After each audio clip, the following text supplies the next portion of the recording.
Dans cette vidéo, nous allons vous montrer comment se servir de l'autotest VIH en pratique. Je me présente Dorothée, je suis médiatrice santé au comité des familles. Et moi, je suis Véronique et je suis médecin référent au comité des familles. On va regarder qu'est-ce qu'il y a dans cette boîte d'autotest VIH.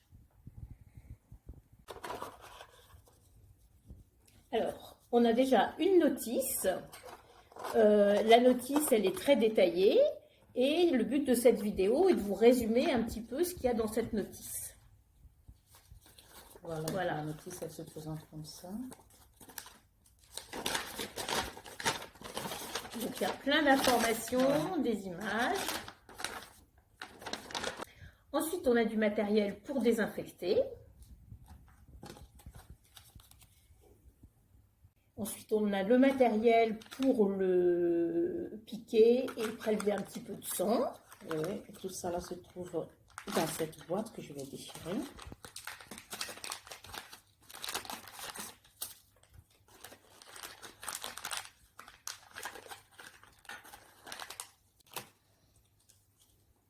Voilà le matériel pour piquer. Il se présente comme ça. Donc ça sert à prélever les petites gouttes de sang au bout des doigts. On reviendra dessus tout à l'heure. Qu'est-ce que tu as d'autre dedans? Donc ça va être le diluant. Et enfin, il y a le support. Donc ça, c'est le diluant. Le support. Une petite compresse aussi, qui va permettre d'essuyer la première goutte de sang, vu que l'autotest, on le fait sur la deuxième goutte de sang. Et un petit pansement quand on a terminé. Ça, c'est très important, pas oublier. On vous rappelle en même temps au passage que c'est un geste barrière du Covid et que ça prend un petit peu de temps de se laver les mains et que c'est pas si simple que ça. Le pouce. Voilà, et les poignets. Première étape, pour faire vraiment l'autotest, c'est de retirer la dosette de diluant et la positionner, cette partie, au fond du support.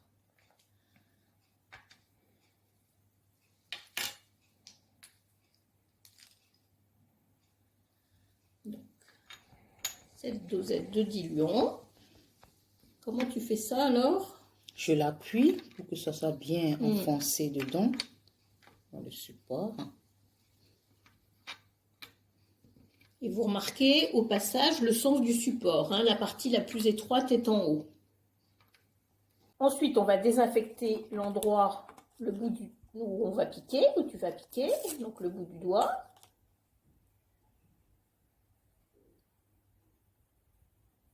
Donc là, tu vas du centre vers la périphérie, hein, c'est ça? Ouais. Ouais. L'idée, c'est de ne pas mettre des saletés qui seraient sur la périphérie à l'endroit où on va piquer, qui est au centre de la zone désinfectée. Ensuite, on enlève le capuchon transparent de l'autopiqueur, rose. Donc, voilà. Et c'est là que cet autopiqueur va te servir à faire perler un petit peu de sang au bout du doigt. Et ça fait pas mal. C'est juste une petite goutte de sang. Parfait. Donc tu peux... Ouais. Et il faut presser un peu le doigt pour que la goutte de sang perle. Parce qu'elle ne perle pas forcément... voilà. La compresse va te servir à enlever cette première goutte de sang.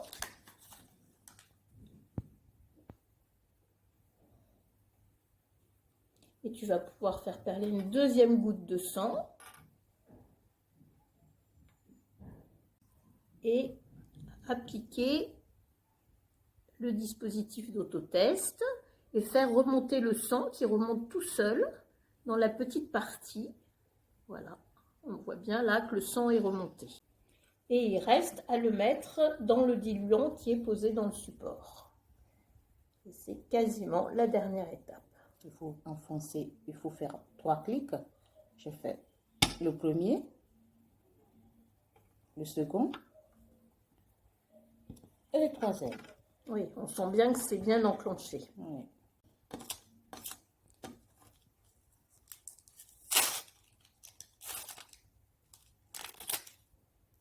Oui. Et l'autotest est réalisé. Et pour la lecture, il faut vraiment attendre 15 minutes. Donc l'idée, c'est de mettre un téléphone ou un minuteur, enfin quelque chose qui vous aide vraiment à repérer que c'est 15 minutes, parce qu'il est déconseillé de lire au-delà de 20 minutes. L'autotest risquerait de ne pas être fiable. Pour la lecture, on vous renvoie sur le flyer qui vous a été distribué en même temps que l'autotest. C'est le flyer qu'on a réalisé au comité des familles qui vous explique comment lire le test. Et puis, vous pouvez nous appeler sur le numéro qui est sur le flyer. C'est le 01 40 40 90 25. Donc, n'hésitez pas à nous appeler au comité des familles avant ou après l'autotest, si besoin. Et si jamais on ne répondait pas, ou si vous préférez, vous pouvez joindre aussi SIDA Info Service, qui a un numéro où on vous répondra avec fiabilité et professionnalisme.